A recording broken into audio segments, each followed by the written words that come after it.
Meter opening heats continue for the women, and in this heat is TiannaBartoletta, who has been a busy young lady here in Eugene.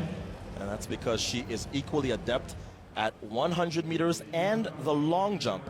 And right now, in fact, she was leading the long jump as we began these 100-meter rounds.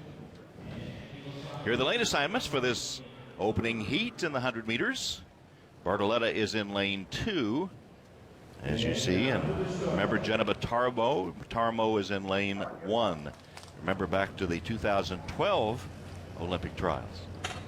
That's when she dead heated with her friend and then training partner Allison Felix, and then refused to participate in the runoff. So Allison Felix went to the Olympic Games in the 3rd spot and then finished 5th.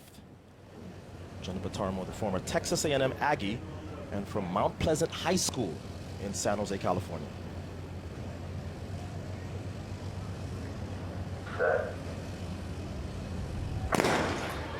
And there's the gun. In lane 2 is Bartoletta, and Tarmo trying to stay with her. As they come to the line, it will be Bartoletta that leads and wins the race.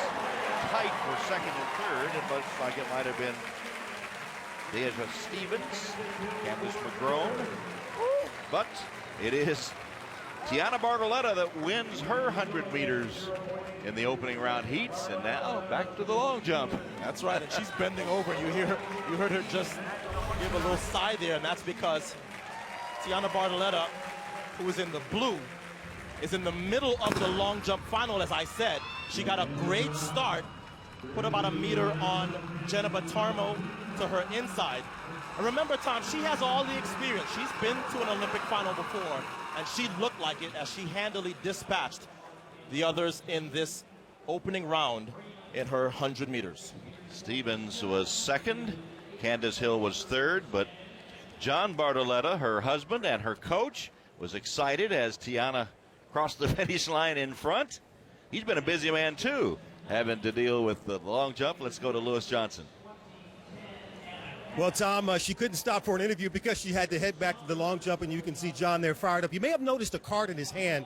Well, they've got this card that John made up. It's like a blueprint for the day. It's sort of an if-then document for them to follow as they navigate the details and potential scenarios of jumping and then being ready for the sprints. On the left, he's got the exact timing, the right with the potential scenarios. And John was telling me this morning that she's very analytical, loves the scientific side of things, but only wants to have a couple of things in her mind so she can go out and compete and focus, which she's doing very well. So they started using that card he's got in his left hand back in 2012, and it's their blueprint to get through these trials and make the team in both events, they hope. Tom? Well, I hope they understood it. It looked very confusing to me, To say the least. Bartoletta leads the qualifiers from that women's 100 meters by winning her opening round heat, now returning to the long jump.